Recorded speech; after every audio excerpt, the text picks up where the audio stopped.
So when you have a YouTube channel and you review equipment, one of the really cool things about the whole experience is that oftentimes you get to mess with, cutting edge equipment, or you take a risk and you buy a piece of equipment just for the sake of making a review on it, and it's something that's brand new or something that's novel. And then sometimes you get to do what I'm going to do today, and that is do a review on a box. Hey everybody, my name is Curtis and welcome to my garage gym.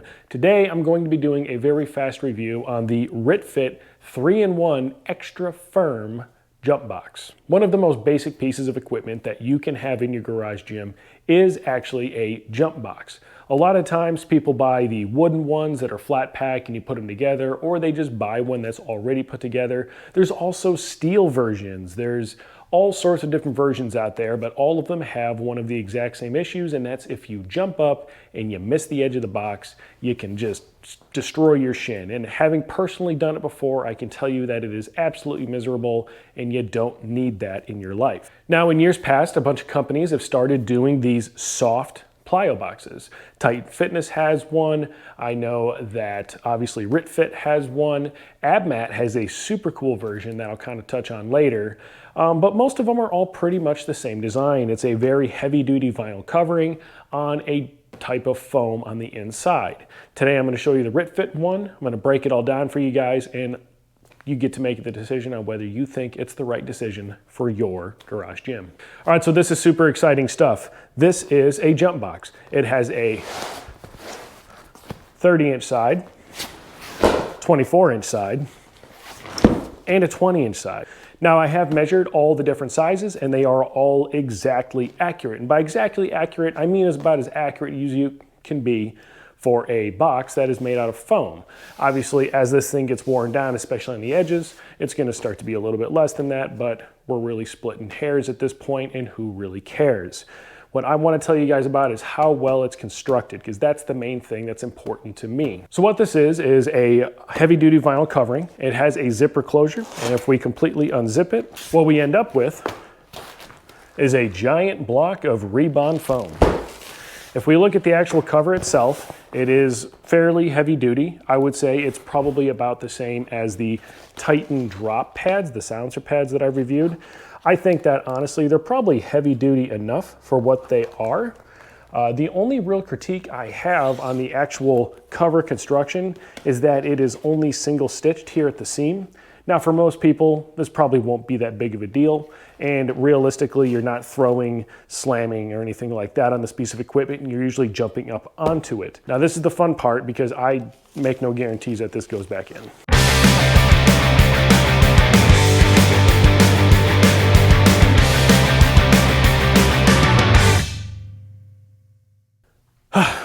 That was actually a lot more work than I'm willing to admit.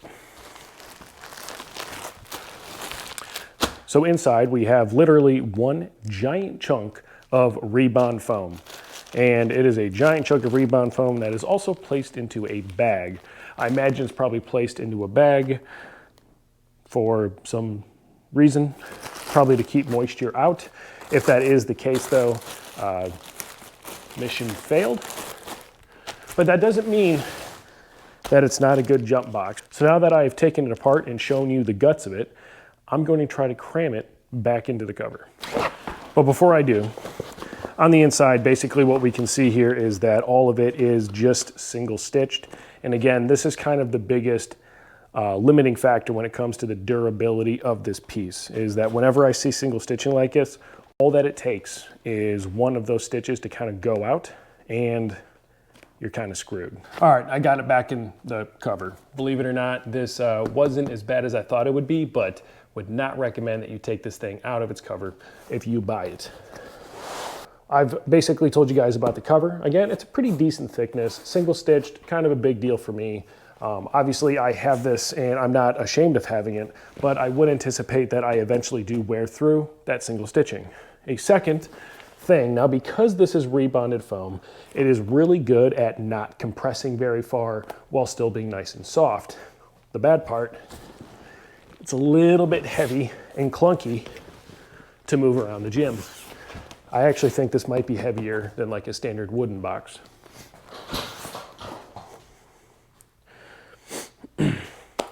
So at 66 pounds, this thing is pretty heavy and difficult to move around the gym.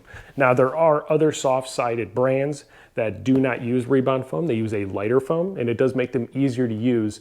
But you have to remember that the weight of the box versus the compressibility, and in addition to the compressibility, the stability of the box is actually a really big deal. What I have found after using some of the lighter ones, and I can't think of the brand off the top of my head, but I have used a lighter one here in Ohio. Basically, when you jump up on it, it's just a little bit less stable, and that probably has a little bit to do with how much the unit actually weighs. Now, this thing has some nice features. It has a nice color code, so blue for 20 inches, green for 30, and then of course, red for 24. It's marked on all the different sides with arrows to indicate which direction that the box is going. That doesn't mean that it has to be arrows up. It basically just means, hey, this direction is 24 inches. But Curtis, we only care how it performs.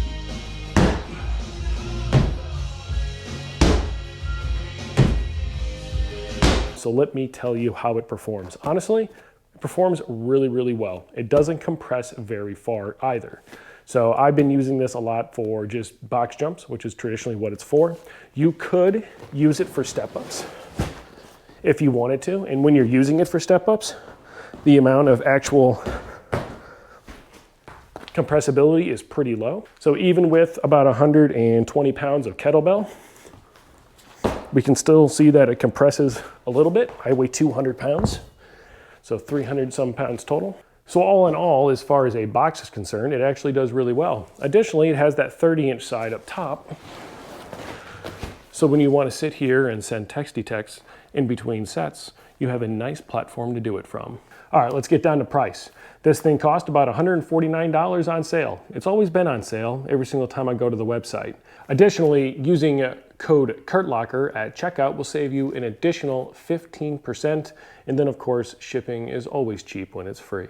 So let's get to the bottom line. Do I recommend this box? Honestly, I think it's a pretty decent box, especially for the money. At $150 plus 15, I guess minus 15%, you're getting a pretty decent piece of equipment.